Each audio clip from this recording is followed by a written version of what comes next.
Hello everyone, I'm John Evans. Welcome to Season 6 of the One-on-One with John Evans podcast. If you work in TV news, you just have to get used to the fact that some people might not like you. They will call, they will email, and they'll tell you or tell your boss what they think you've done wrong. Well, what happened to former WECT anchor Michelle Lee recently goes way beyond that. You may remember Michelle and I used to co-anchor the 10 o'clock news here at WECT, and she now anchors for a TV station in St. Louis, close to where she grew up. On New Year's Day, Michelle did a story about traditional New Year's Day meals, why some families eat certain foods on New Year's Day to have good health or good fortune.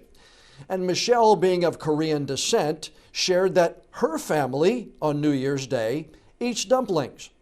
That led to an ugly, racist voicemail left by a viewer of the TV station, a voicemail that really hurt Michelle's feelings, a voicemail that she now calls a gift. Murrow and Emmy award-winning journalist, social media influencer, adoption advocate, wife, mom, former co-anchor of mine here at WECT, and most importantly, one of my favorite people on the face of the earth, Michelle Lee. Welcome to the One-on-One with John Evans podcast. Oh my gosh, what a hype man you are. I love it. You're one of my favorite people. Your whole family is like my favorite people. And also, I think the most important thing is that I was your co-anchor. Actually, I was like your little reporter the first go around. We're going to talk about that, and that very first live shot we're going to talk about in a little while. 2022 sure has taken quite a turn for you, hasn't it? Oh my gosh. Yeah, right out the gate. Yeah.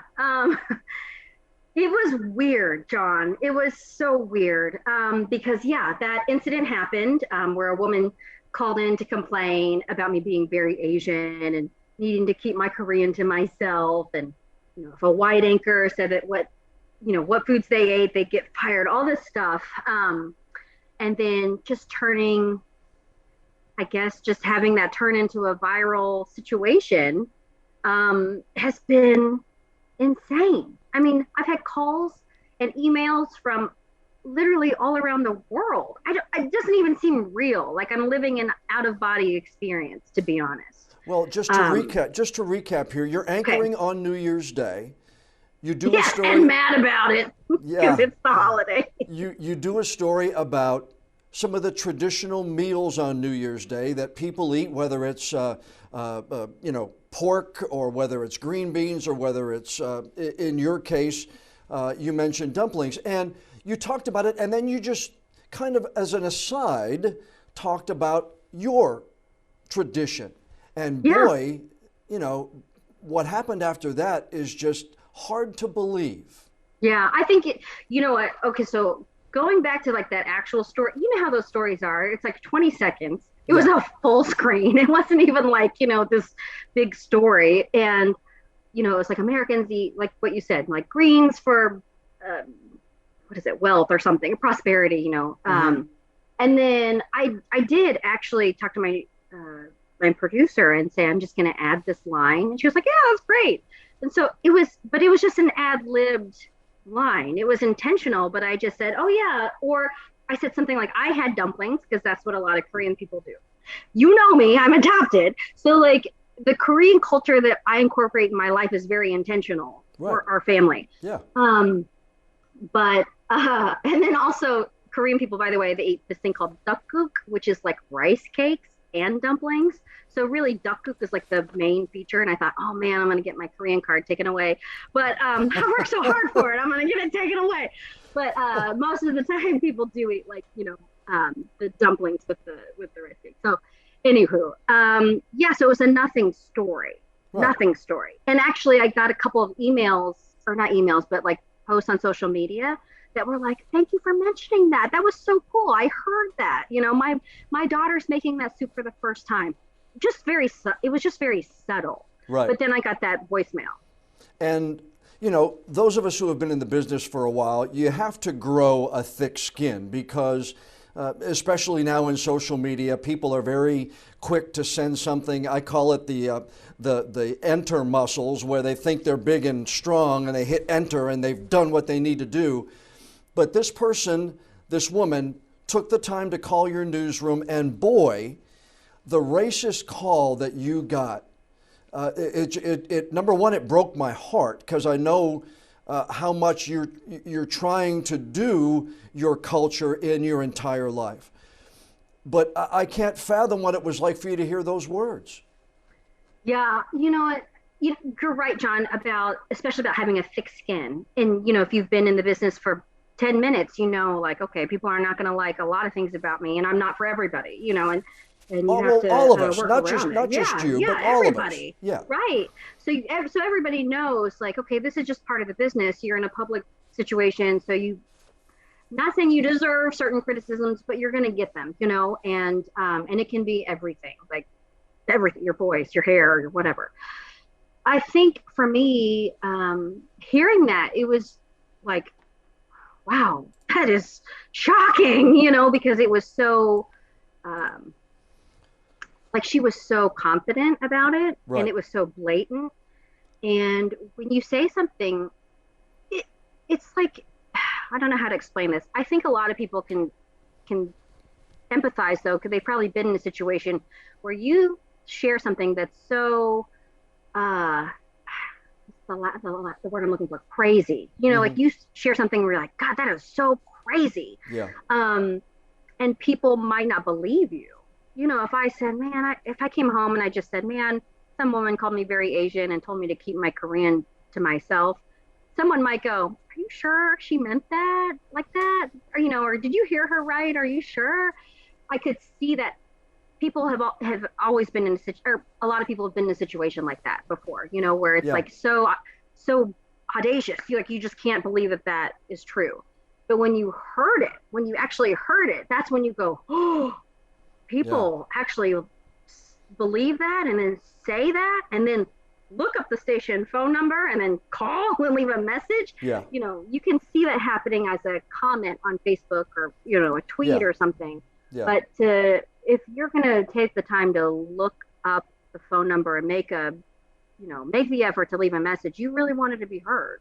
Take me through your thought process now. How long was it after the newscast that you actually heard the voicemail? And then I've heard in interviews you've done, you went home, you were very emotional about it, which I can understand. When did you decide, okay, I'm going to post this? Because we all have those, I'm going to send a return email back to this person and just rip them. But then we think about it and we're like, I'm not going to fuel the fire.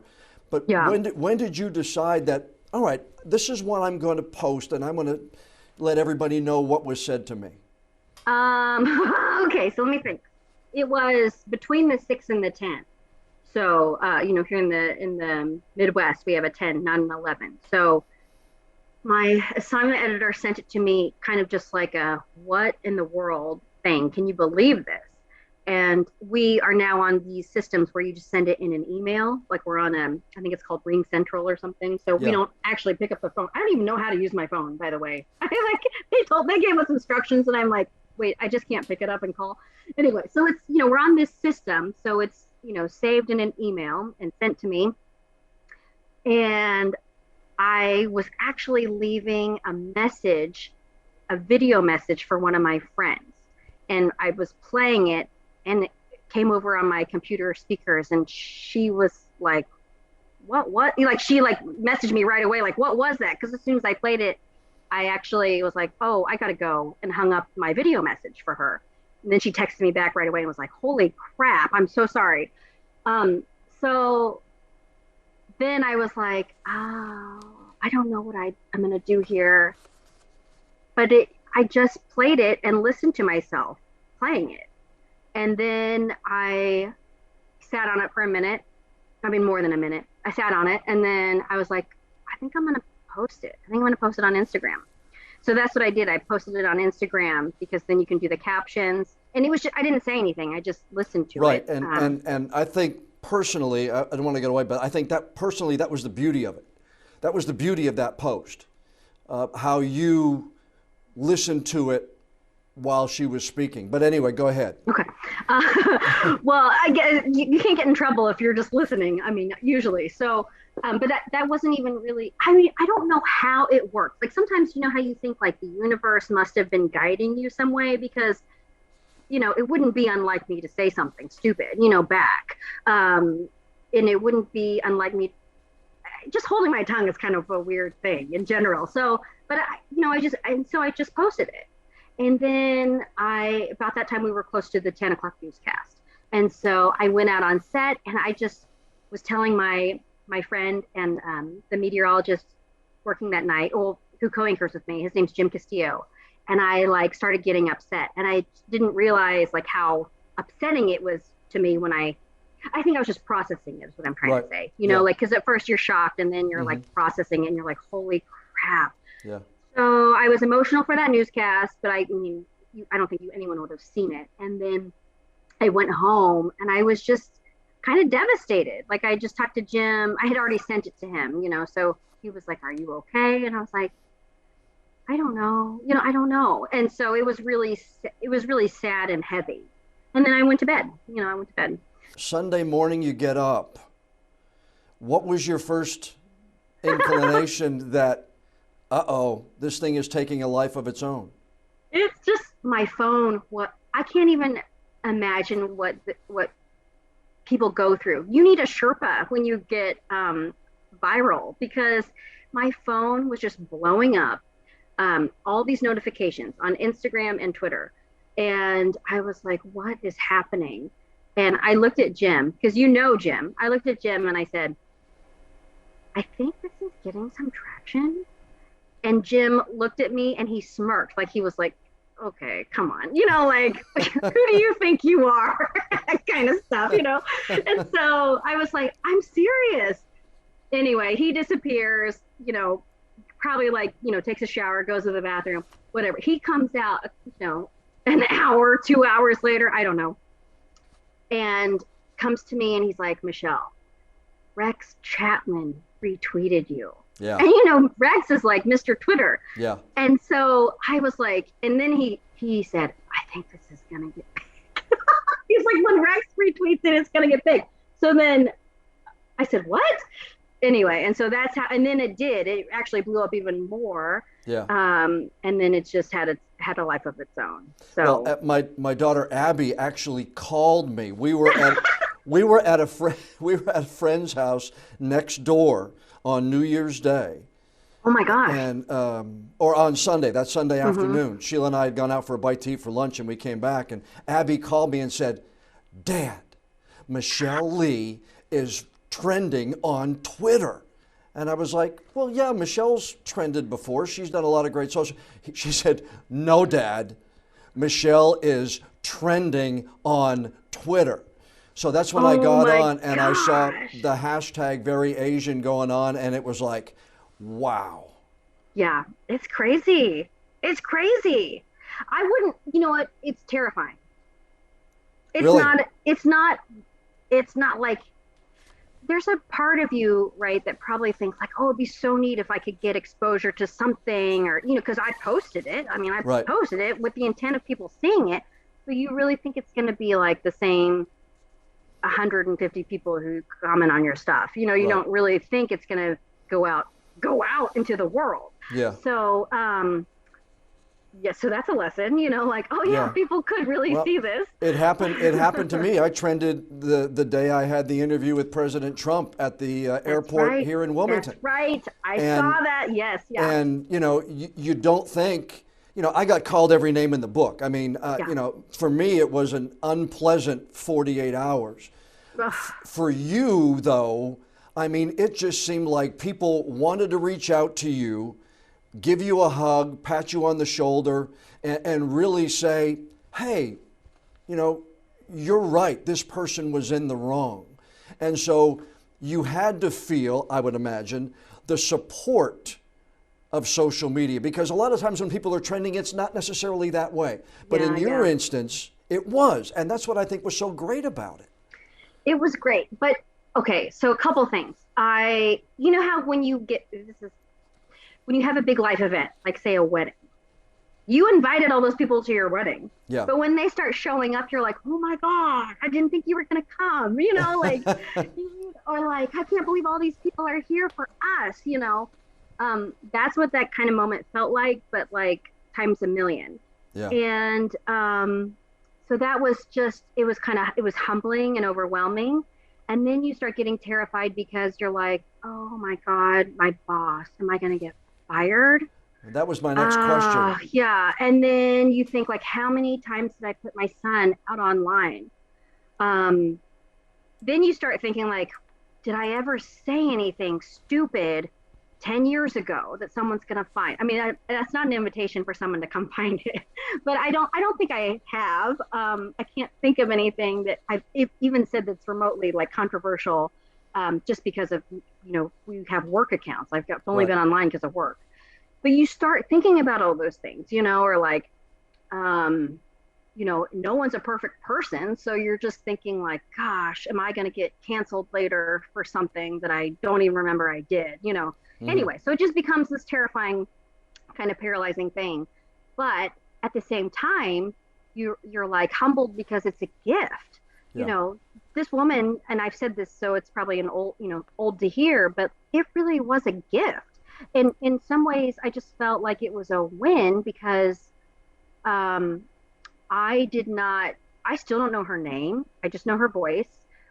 We have talked. You have talked. We've moved on without her. I'll tell you about that. And no one got hurt. Like there are actually people who get hurt or killed or worse because of racism. I mean, or bigotry or hatred. And so to me, it's like it opened up an opportunity for people to clap back, but also to be proud of who they are. So we saw so many pictures and videos and people using the hashtag sharing what they did with their families or just solidarity posts.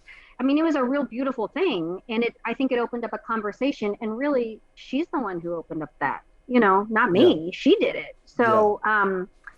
I mean, maybe I'm giving her too much credit, but I mean, it was a moment that I think that we all won from. Yeah. On Monday, and this is where I think you showed such grace when you went on the air and you shared your thoughts about everything that had happened since. And you talked about racism against Asian Americans.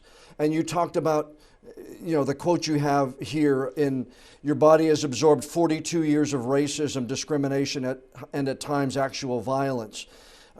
How difficult was that? You've been on the air now 20 years. You've done social media stuff. You've gone live. But that 5 or 6 minutes, was it your toughest ever?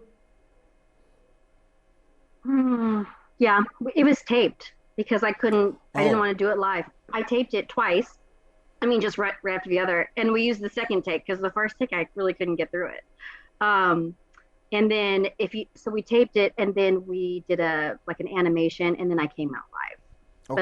But I taped that commentary because I don't think I could have done it live. I really don't think I could have done it live. It was definitely the most difficult. And I wrote it. And then I asked my special projects producer, Sonia, to look at it. And also my director of content and my news director. So they all looked at it. And I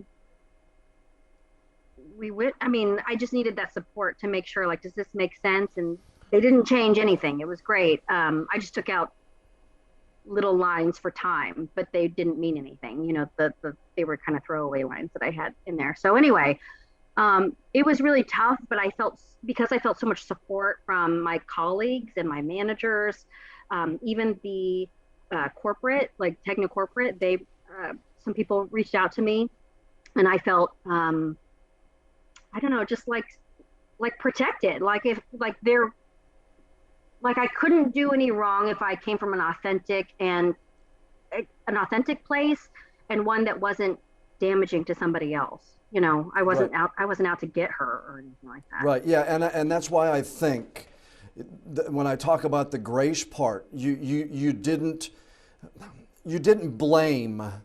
You talked about how this has affected you, and you called it a gift.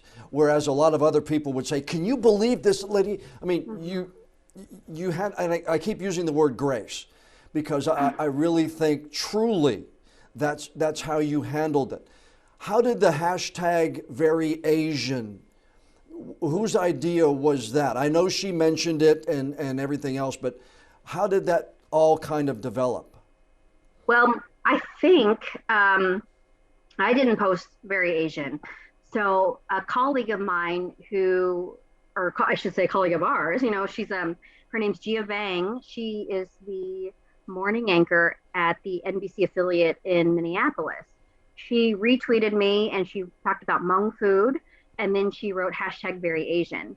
And so I was like, that sounds like a t-shirt. And she was basically like on it, she'd called me like a few hours later that night, and she and her partner had come up with like 5 Very Asian like merchandise things, a website, because he's already in that space. So they are, and they're very artsy and awesome, and they did it. They were like, we worked on a couple of designs. Like she was like, "Can you do this? And what do you think of this?" And so I put my input in. So we were ready to go that night. Wow. But we also felt like we needed to make sure we had the support from our corporate. So we went to the lawyers, and all those things to make sure we could make a donation to AAJA. And we had to make sure that AAJA wanted our donation, and everyone was on board. So I think it took 2 days, and we got it on. Well, and you know this now because I posted about it on Twitter that it was great, the support you got. Sheila, my wife, and I. Yeah, she's texted me. She texted me. We've been texting, yeah. Yeah, we bought a hat and a T-shirt, and we want you to send them to somebody who you think would want to be in Very Asian, the movement that you've done. So we wanted to show the support above the social media post that I did. We wanted to make sure that you knew from here in Wilmington that you had the support from the Evans family.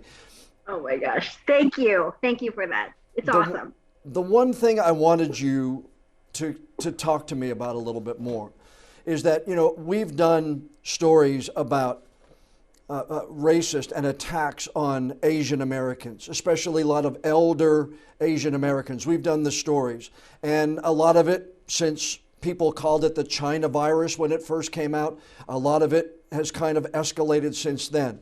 But I keep going back to the comment you made, that this body has absorbed 42 years of racism, discrimination, and at times actual violence.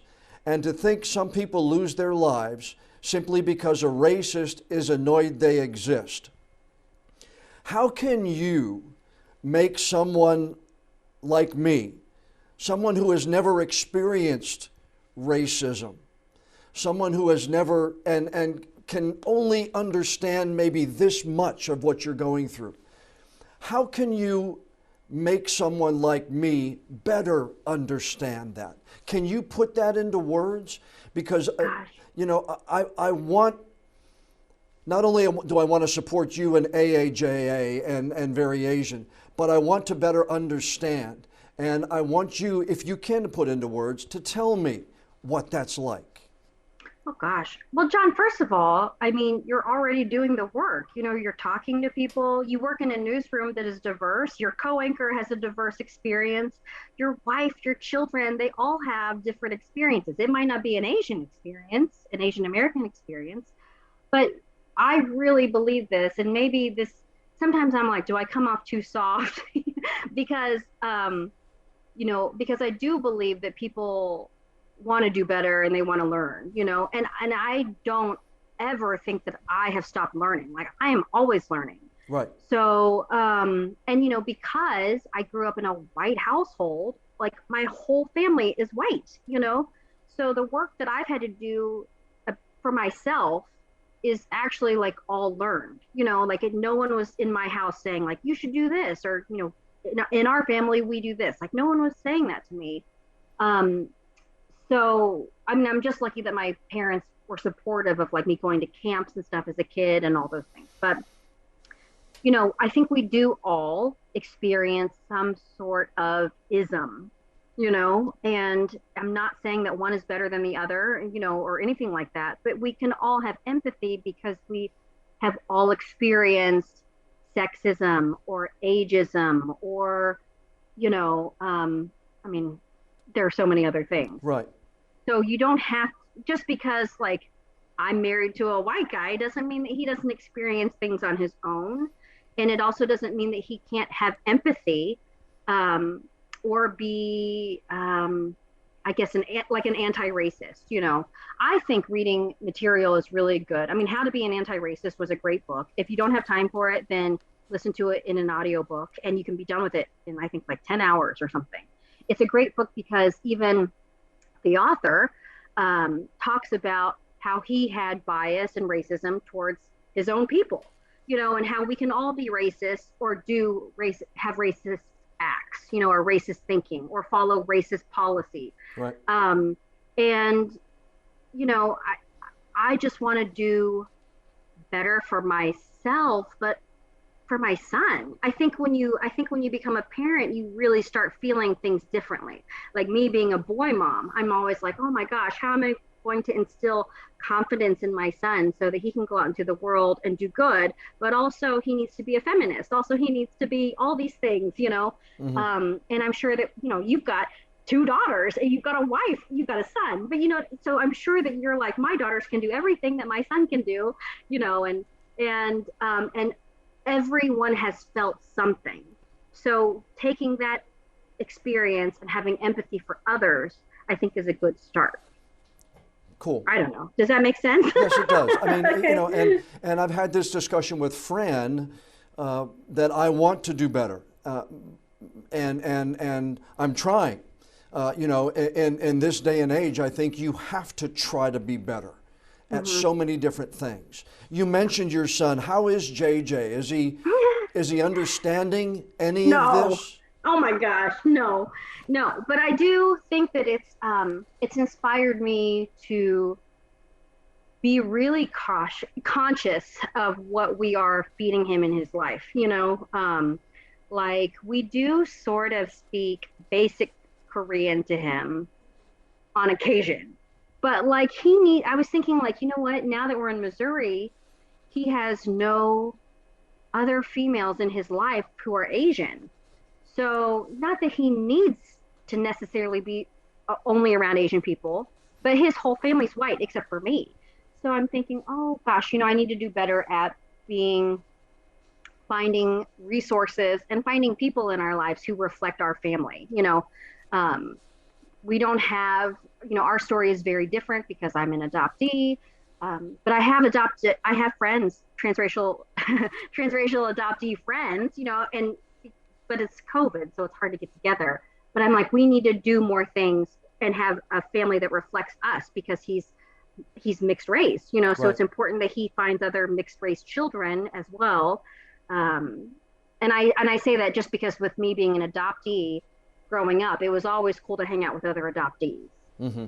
It wasn't necessarily cool for me to find another Korean kid. I mean, that was also cool, but it Right. was just the adoptee connection that I was like, oh, okay, we have very similar lives. So Well, I'm sure he's going to be very proud of Mom when he learns about the what she's created oh my with gosh. this incident. You mentioned a while ago that you did talk to the woman who left the voicemail. In your original post, you said, "I wish I could have said so," or something like that. I want to say something.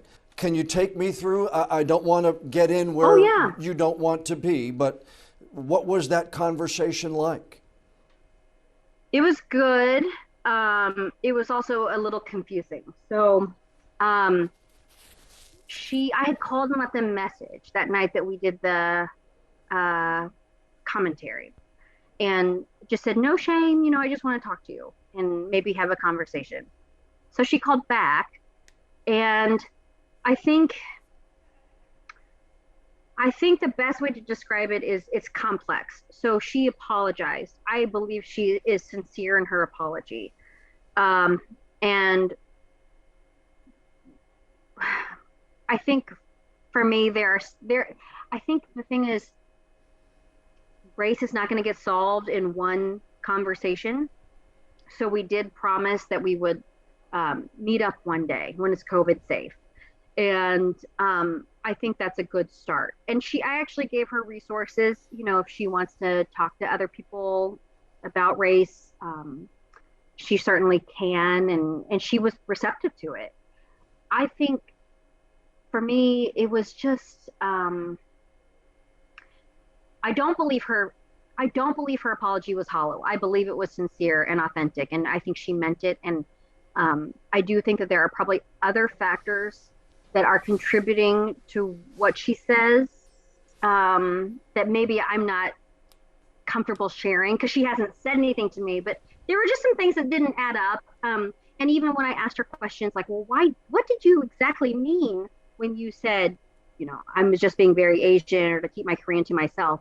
And the answer she gave me also did not make any sense. Not that I have to make sense of what she's saying, right? But I was like, I don't know. So, and she also told me she has a history of saying some racist things. She said that she went viral once for saying something racist when President Obama was in office, and it went viral on Twitter. And I said, well, did we do a story on it? She said no.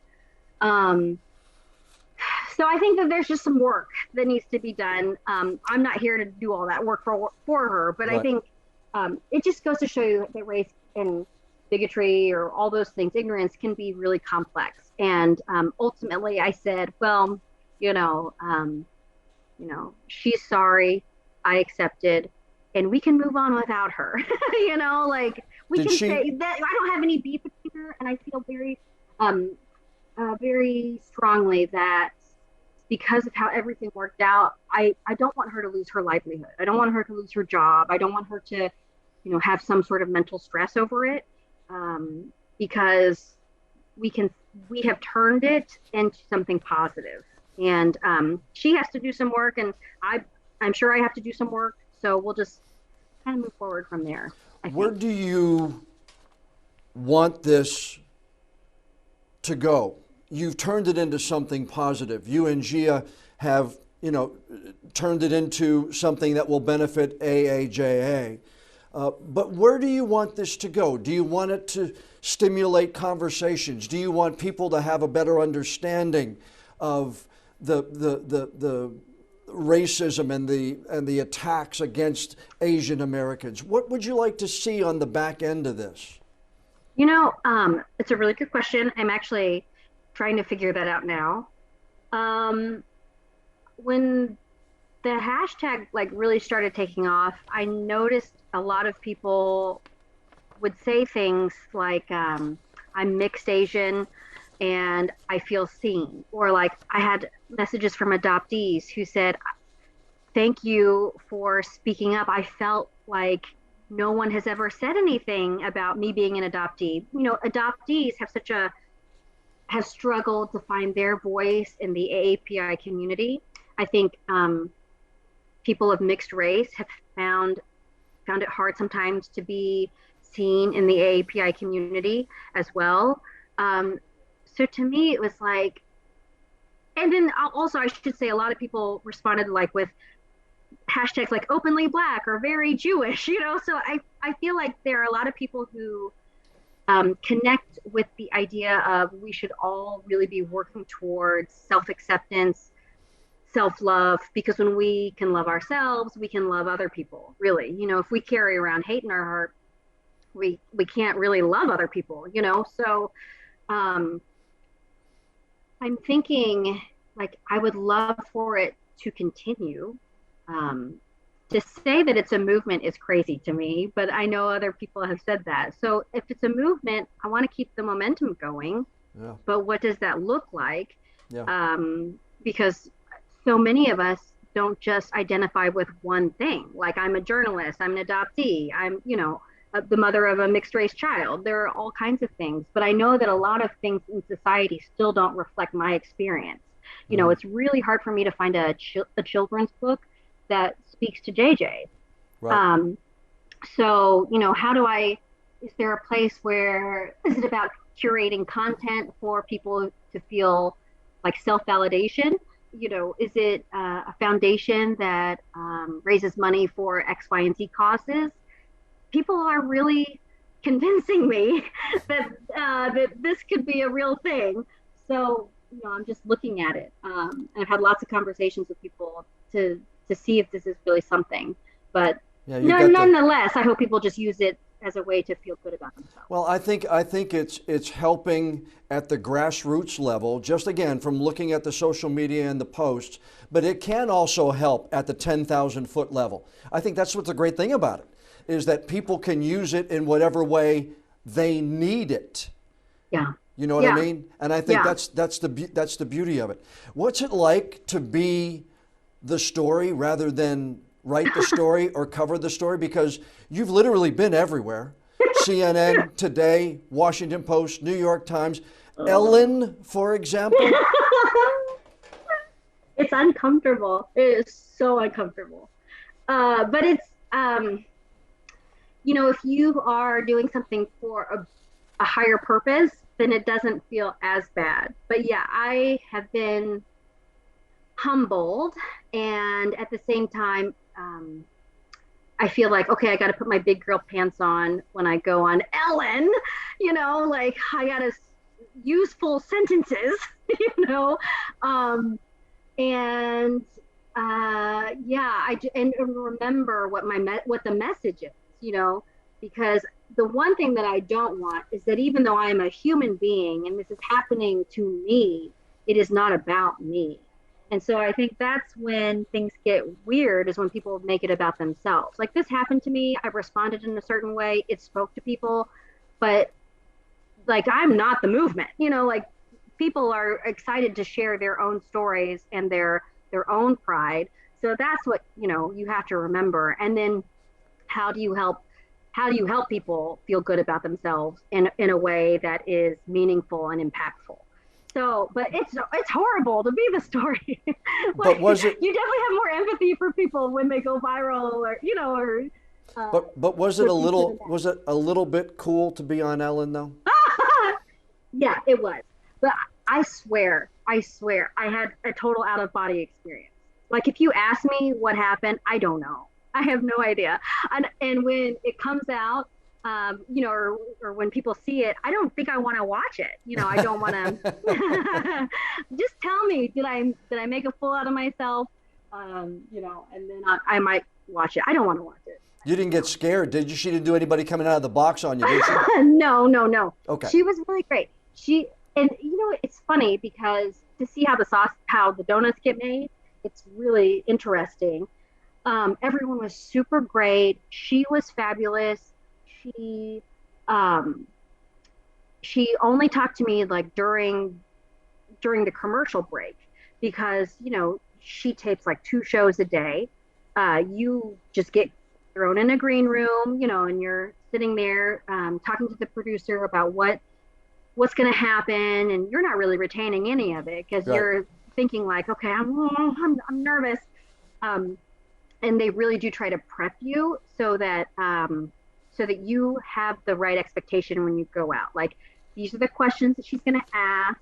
I'm sure she goes off tough with a lot of people, but like, if you're new to that space, it's like, here are the questions she's going to ask. These were the answers that we liked. You can say whatever is authentic, but just to give you an idea. And so you go out there, and then it happens just the way way you kind of knew it was going to happen. When did you want to become a journalist? You know what? This is going to sound even more terrible because I didn't know. Did you know? Always? I knew that I wanted to talk for a living. I thought it was going to be radio because I loved music growing up. And my first job at 16 was at a radio station at home. And I really thought radio was going to be for me. And then I got an internship with a TV station and went in, hey, there's video too? Yeah. And I put the two together. That was in 1983. And, 49 years later, or 39 years later. And you did sports first, right? I did, yeah. Sports? Yeah. I remember your resume tape. It was like a pizza box. Didn't you put your number on a pizza box or something? I can't remember. What was it? It was a great resume tape. It still Yeah, holds it was the one today. where I pieced together John Evans is, and I edited all that together. Yeah. Yeah. John Evans is a great guy, and I hope somebody will give him a chance. Yeah, I yeah. have it posted somewhere. I still show it every once, so I'm pretty proud of it. That got me the job here in Wilmington. So Yeah, it was. I mean, seriously, it still holds, but it's just funny because I just remember that. what about you But though? You Kansas Journalism School. What mhm. about it? Well, it's like everything. I did not start in journalism. I started in strategic communications. So I thought maybe I would do PR, even though I really didn't know what PR was, or something in business. And then I remember it was my junior year. I was like planning my semester, and I was already in the journalism like umbrella, but again, not journalism. And there was a reporting 101 class. And I said, "Oh, I want to take that." But I thought to myself, what a waste of time, because I could never be, I mean, I really had a high regard for journalism. And I was like, I could never be a journalist because they must be so smart, you know? But I took the class and I loved it. And then, took all the rest. But even when I was applying for jobs, I did not believe that I could do the journalism that I'm doing now. So I actually had a big heart for producing, and that's what I studied when we could get on our track. So I did TV producing, and then sent out two tapes. I sent out producer tapes and reporter tapes, and I ended up being in Eric Olson's office in Wilmington. And he said, back then, gosh, it's so funny how they used to do things. He said, if you do a package today, then I'll hire you. And so I went out with Mike Pelzer and we shot a story at a hospice. And I can still remember because I was like trying to be all, really flowery with my writing. And I was like, the sounds of silence, like resonate in this hall. It was like so kind of cheesy, but he hired me. And that was my first job, where you were the main anchor with Yeah. Dina Garrett. And Yeah. we've got to tell everybody about the first live shot. The very first live shot was with Ben and John David when they were both assistant district attorneys in New Hanover County. And Not fair. That is not. They are identical twins working on a murder case. It's like so serious, but I don't. What? Like, I'm sorry. They were identical twins working. And you did the live shot, and then when you turned back around to the camera, you said, "I'm Michelle Lee. Thank you." Somewhere. Well, first of all, I remember I was really worried because it was a murder case, so it's like a very serious story, Right. And at the time, I remember they were like, "Okay, we're gonna do a live interview." So I'm like, I'm wrapping my head around like, I've never covered a murder case. Also, I don't know what happened in this murder case, except for someone obviously got murdered, because I had just gotten here. I mean, it's not funny, but it's, you're like, you just get thrown into these situations. And then it's like, and then we want you to do a live interview. Well, I've never done a live interview, Right. So it's like all these things. I was so stressed. And then the prosecutors end up being identical twins. Right. So it's like, I think I did when I introed it. I said something stupid because I remember. I said, "Well, you're not seeing double." I'm like, why would you even say that? And then I forgot where I was because there's a specific sig out, and it's like reporting live in downtown Wilmington. Probably like well, back then Michelle Sherwood, WWAY, Oh, that's right, Michelle News Sherwood, Channel yeah. 3. Yeah, and so I just didn't know where I was, didn't know what to say, and then I just stopped talking. I was like, "Thank you." you were like, you took it. It was fine. But I remember Billy Lewis was the photographer. Yeah. And I remember, you could see he's behind the lens, and Yeah. he actually went like this. He like moved his head to like be like, "What did you just say?" And then I made him drive me around so that I wouldn't have to come back into the newsroom. And I remember, I think you were like, don't watch it. Terrible. Why do people do that to people? That was a bad idea. What did you learn your first time here? Because you went from here to Springfield. That we both worked over at the other station in town. The other station, yeah. And then you came back here. We co-anchored here at WECT. You went to Madison. You went to Seattle. Now you're back in St. Louis, near where you grew up. But what did you learn during that first stint here in Wilmington? It seemed to me like you really grew to love it, and then all of a sudden you just dove in with a knife and a fork and just couldn't get enough of it. Yeah, I think, well, you know how it is, like your first year out, it's like going to grad school or something. You know, you're getting all this experience and then seeing if you really like it. I loved Wilmington. There is no shortage of news in Wilmington. I always tell that to people, like, no, there's like a crazy amount of news. And it taught me a lot about just the business, and then whether or not you really wanted to be in it, because you have to have grit. I mean, there were times, remember over there, we would do like the 5, 6, and 11, maybe. I can't remember exactly, but I would come in and I would do something for the early shows. And then, so I would do a package for 5 and 6, and then I would turn around and have to do a new package for 11. So that is that's a lot of work. Plus, I was MMJing, shooting and editing my own stuff on the weekends. Yeah. And so you learn a lot about just do you have grit? Do you want to be in it? Because it's also a grind. And then can you think on the fly? Ethical decisions. Asking for help, I had to ask you for a lot of help, and Dina for a lot of help, and then just kind of committing to it, I think, so it taught me a lot about myself. And also, I was halfway around the country, so being away from friends and family and starting over, there's just a lot of pressure, I think, for the young journalists who are making those decisions on how bad do they want it, and how bad does it mean to them. You were one of the first, and I've told a lot of people that you really kind of showed me the importance of social media. What? You were one of the first on the Google Plus Hangouts we did. You did a lot of, you were early on, you were one of the first to go on Twitter and Facebook. Was there a moment that signaled to you how much social media would impact the news industry? What turned you on to social media? Well, so Google Plus was like, I was all about Google Plus when we were in Wilmington, and we did those hangouts and we were on YouTube. Yeah. I thought it was so powerful that people could respond immediately, and then you can adjust, the way you ad lib or your stories or whatever. So, I mean, it was just powerful. It was really powerful. And I was really invigorated by it. By the time that we were anchoring together, I think I'd been in the business like 10 years or something, so it just felt like, oh my God, this is the new thing.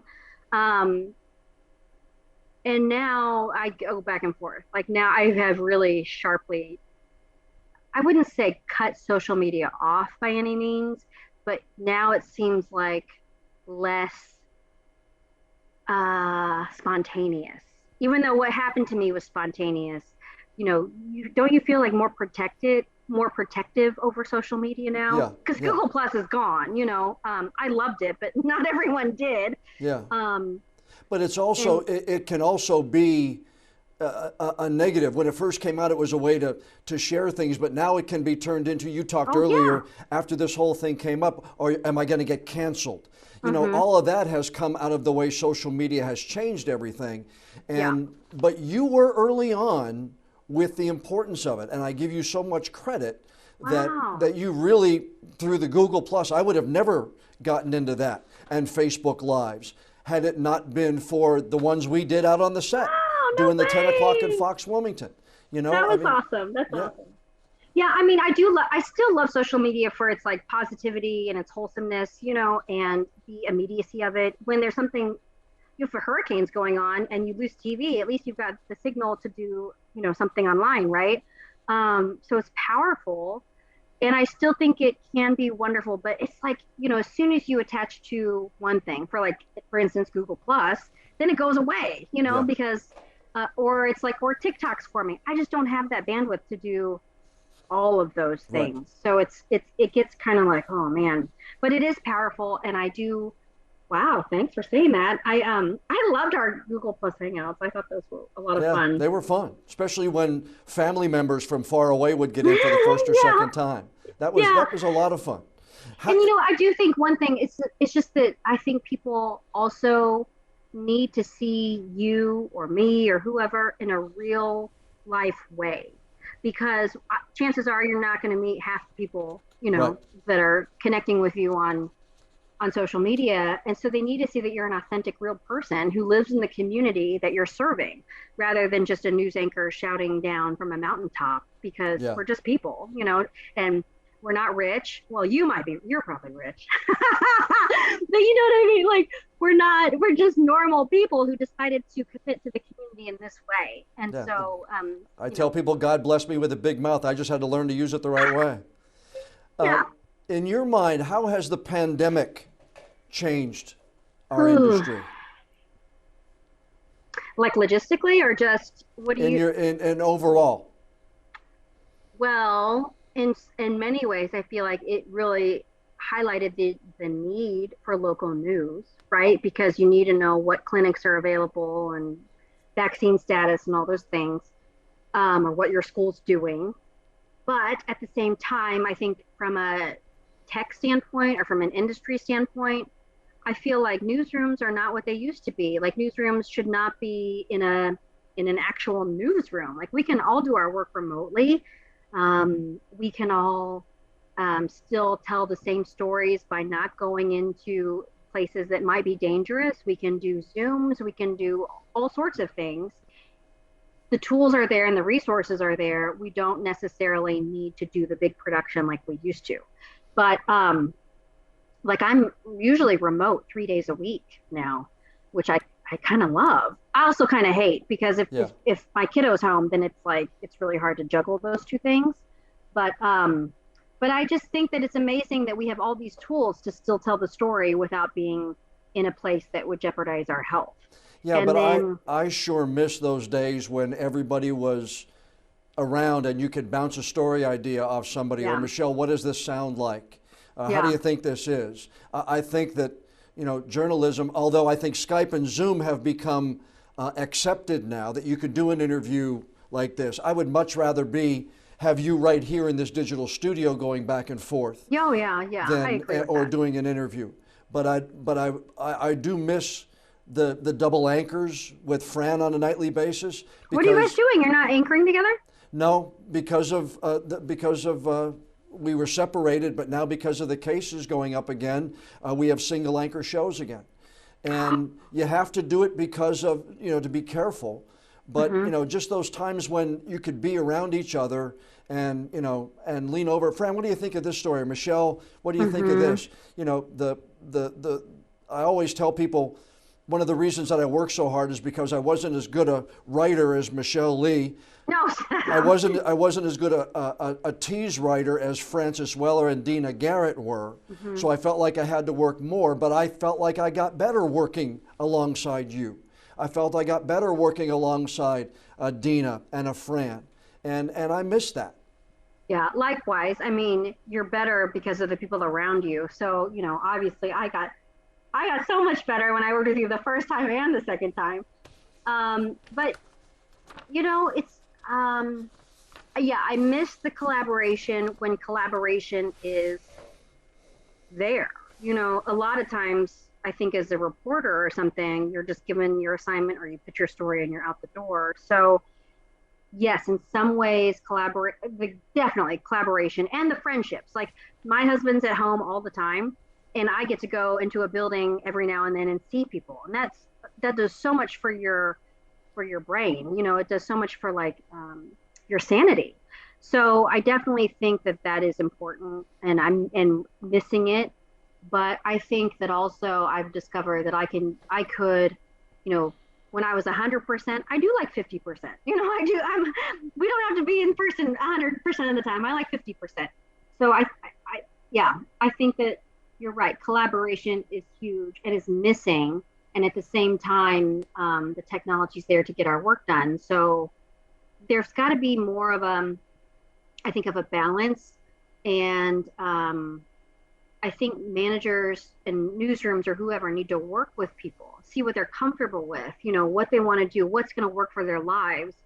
I think that's the way to go forward. But I also think you and Fran could probably anchor together. You could just do different rooms in the newsroom. Yeah. Well, we did that for a while. We split up. I was at at a debrief monitor, and Fran was at the big desk. But the experience of the viewer is a little disjointed that way. Yeah. And it's not easy to watch, and it's not easy to listen to sometimes, because you just don't have that natural. She's looking at me. I pick up when she stops. She picks up when I stop. The way we did it the same way. What about the next 10 years? How do you see this industry changing in the next 10 years? You're an influencer on social media. You're in a major market. You at a major television market. Where do you see local news in 10 years? I won't be in it, but you still will. But you're not going to be in it? Well, hey, I'm pushing 60 years old in 2022. I don't know if I'm going to be. You'll be in last it 10 more until years. you're like 85. I believe it. Okay, so it's a really good question. I have said, like, boy, I don't want to be in this in 20 more years. 10 years I plan on being in it, I think. In reality, I would love to be a journalist for the rest of my career. But I definitely think the industry is changing. But how many years have we been saying that? How many years have we said, oh, this business is in transition? I've probably heard that for 20 years. Like, transition already, okay? Yeah. I mean, there are so many things that I'm like, we should be doing X, Y, and Z, and we have a hard time doing it as an industry. There's a part of me that thinks, like, okay, local news won't go away. I really don't think that. But will the options get smaller? We've already seen that with ownership groups. Yeah. So I think OTT is really important. Some ownership groups do it better than others. No comment on those, unlike mine. But I definitely feel like the truth is I wouldn't have cable except for the fact that I just moved to St. Louis. So I've got, that cable for a year. And then we go back to cutting the cord. So where am I going to get my news? Right. And I think stations need to really think about digital components more and finding ways to, honestly, to make money off of it so that we can all do our jobs. But, some people said, well, don't you think it's going to be like newspapers where you used to have 3 newspapers in the city and now you only have 1? I mean, do you think that could be local news, like television news, where we only have 1 station? Yeah. I don't know. I mean, I know markets where there's 1 station and then another company owns the other 2 stations. Mm-hmm. And so it has condensed, and I think it is changing. This has already taken up an hour of your valuable time, and I know you're the one person on this earth who has found a 25th and a 26th hour of the day for everything you do. We've kept in touch, but I really, truly have enjoyed this hour. And I've told you before, and I'll say it again, I'm really proud of the way that you've handled this. And I'm proud to call you a close friend through everything that you have gone through since January 1st of this year. Thank you so much, John. You're my friend, but also my mentor. We just love you and love your family. So I miss you. And it's really great to catch up. I hope we catch up more often.